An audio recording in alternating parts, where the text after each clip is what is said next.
Now the details. Thank you again for taking the time to join us. President Paul Kagame is starting a 3-day working visit in Benin. On Saturday, the Rwandan head of state is expected to hold discussions with President Patrice Talon, and agreements of cooperation are expected to be signed between both countries. Meanwhile, the First Lady of Rwanda, Her Excellency Jeannette Kagame, has arrived in Benin and was received at the airport in Cotonou by the First Lady of Benin, Her Excellency Claudine Talon. Back in 2017, both countries signed cooperation agreements focusing on different sectors and have been working to implement them. On Saturday afternoon, President Paul Kagame is also expected to speak to young entrepreneurs in Benin's private sector. After his visit in Benin, the president is expected to head to Guinea-Conakry.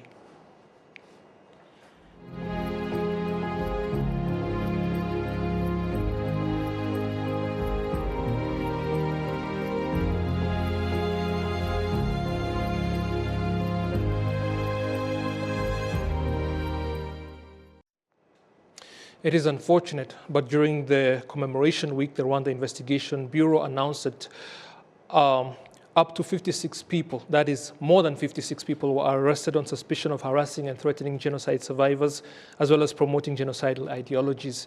RIB has also confirmed that 5 other suspects are still at large and are being sought. Godebod Mukarusine is a genocide survivor who lives in Rwamagana district of the Eastern Province. She told us that on the night of the 6th of April this year at around 8 p.m., she went out of her house to make sure everything was fine in her compound before locking up, only to find 2 men hiding in her banana plantation in wait with the clear intention of harming her. She and her child took refuge in her house while she called her neighbors for help, and the following day it became evident that the men had damaged the crops in her farm after becoming frustrated that they could not get to her. Sadly, this is not the first time that Mukarusine has been targeted during the commemoration period, because 2 years ago, not only did the assailants damage her crops, they also knocked entire chunks off the walls of her house as well. She says she lives in fear during the commemoration period, though local authorities and security organs have made an effort to ensure that patrols pass by her house every night to check on her. Meanwhile, Ibuka officials in Rwamagana district, the organization that brings together genocide survivors, have been commending the fact that authorities have been taking such threats seriously and dealing with them accordingly. Rwamagana district has been found to have the highest number of incidents involving the persecution of genocide survivors countrywide.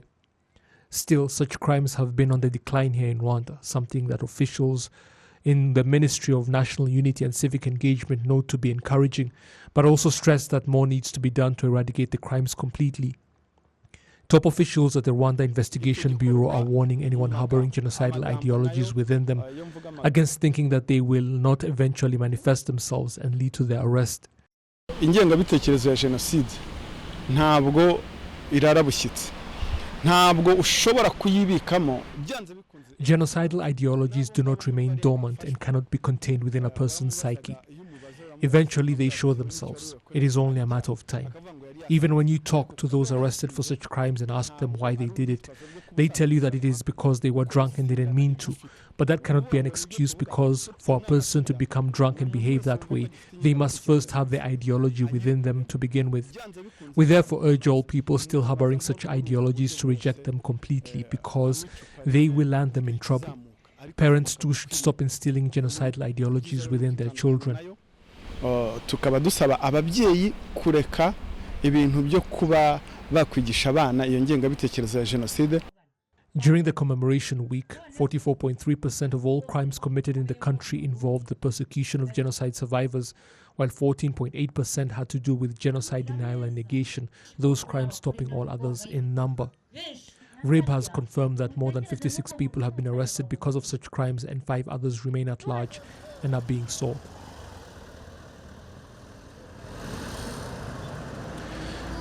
Residents of various parts of what is now known as the Northern Province that were taken by the RPF and Hotanyi forces after the start of the genocide against the Tutsi back in 1994 have declared with relief that the arrival of those forces made it possible to save thousands of Tutsi that would have otherwise been massacred in those regions.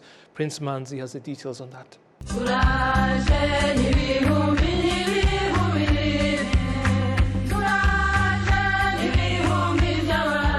The 1994 genocide against the Tutsi in Rwanda once again demonstrated the cowardice of the international community, which did nothing to stop the genocide when it was already foreseeable, according to numerous testimonies and reports from experts and international organizations.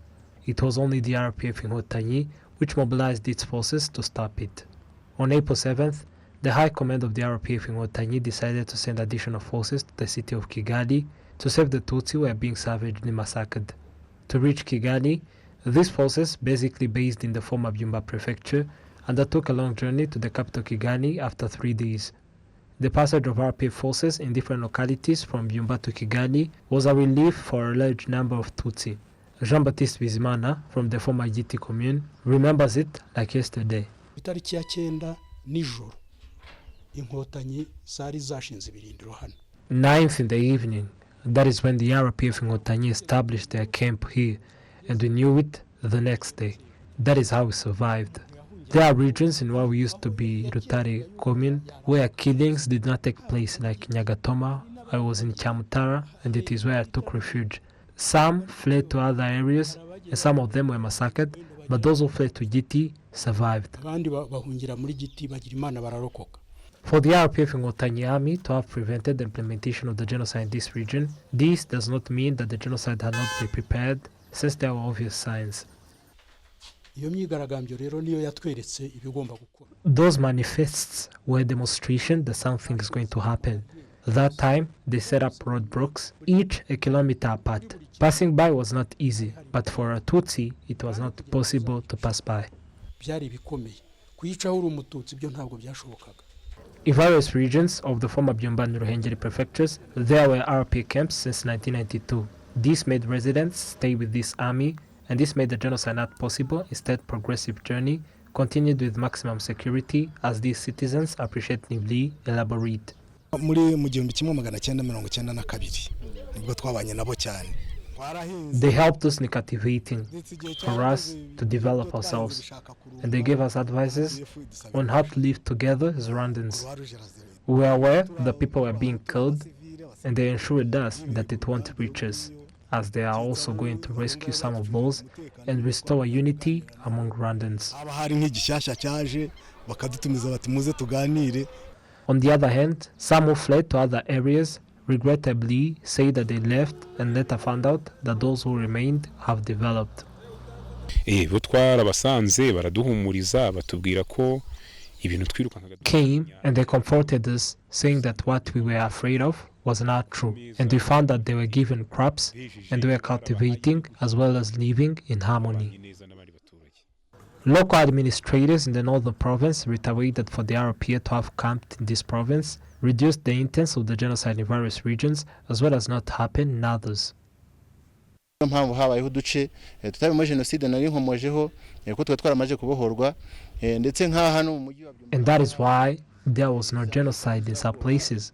For instance, here in Byumba, militias reigned, and it is understandable that on their way they killed Tutsis, but again, citizens were united. The genocide ideology was not intense as it was in other areas.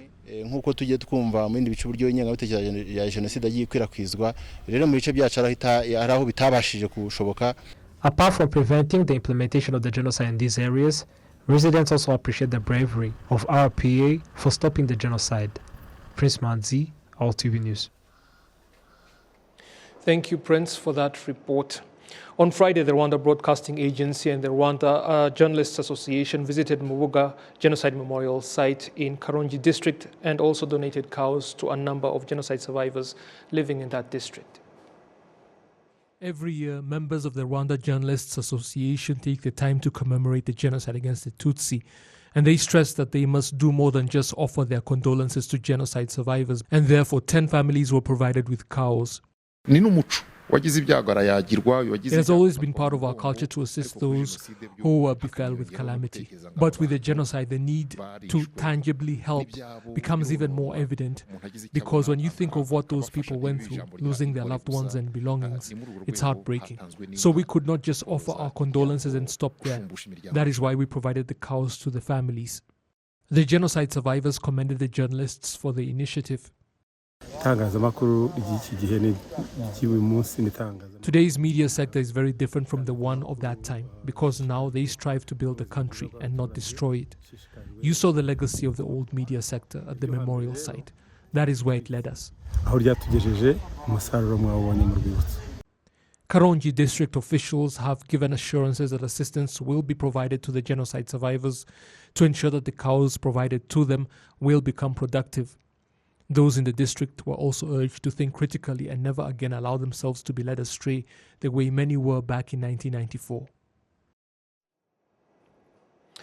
People who have gone through the counseling provided by different religious organizations have noted that they know of the value of unity and reconciliation as well as justice. Asking for forgiveness and receiving it is one of the things that has helped them to rebuild their lives and ensure that the terrible history of the genocide against the Tutsi is never repeated again here in Rwanda. Jessica Gasaro has the details. Bernadette Mukarureme, 79 years old, is one of the survivors of the genocide against the Tutsi. Her husband and 3 children were killed in the genocide, leaving behind 4 children. She participated in the counseling in her church, and among the lessons she received was one about forgiveness. It took time, but later on she got to forgive Athanase Nsengiyumva, 55 years old, who killed her husband but had to admit doing so and ask for forgiveness. However, Bernadette mentioned how uneasy it was to see this man in the church.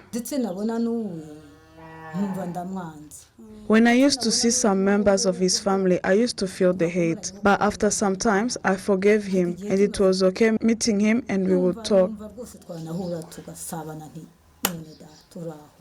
After counseling, Athanase Nsengiyumva began to encourage others who participated in the genocide to ask for forgiveness.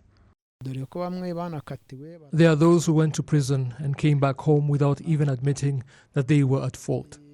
My wish is that they all get counseling. There are people who think that giving forgiveness and asking for it is just a formality. But Sheikh Suleiman Barushimana, who stands for justice, integrity and unity in the Islamic Church, insists that this counseling produces satisfactory results. When you forgive someone who has wronged you, even if they did not ask for forgiveness, you still end up being the bigger person. In the Catholic Church, they also have a way to help those who need counseling, even if the perpetrator of the genocide doesn't want counseling, or if the survivor and the perpetrator doesn't need the same kind of counseling, they all need to be given one, as recalled by Father Valence Niragire from the Justice and Peace Commission. And then we go to the prisons to meet those who participated in the genocide against the Tutsi and remind them to get counseling because they need it, whether they realize it or not, that they should heal as well. After a long emotional journey of apologizing to the church and to the country in their church, they also offer civic engagement and work to those who participated in the counseling. I understand that time flies, but we urge people not to be alone, but indeed fight to be resilient and know that there are people who are willing to help them. Healing the trauma of Rwandans after the genocide against the Tutsi was stopped is one of the most pressing issues. The counseling program is mainly through religion, which is one of the reasons why this program is achieved at a high percentage. Jessica Gasaro, RwandaTV News. That is the end of the news. It has been a pleasure that you were able to join us. Stay with Rwanda Television. Goodbye.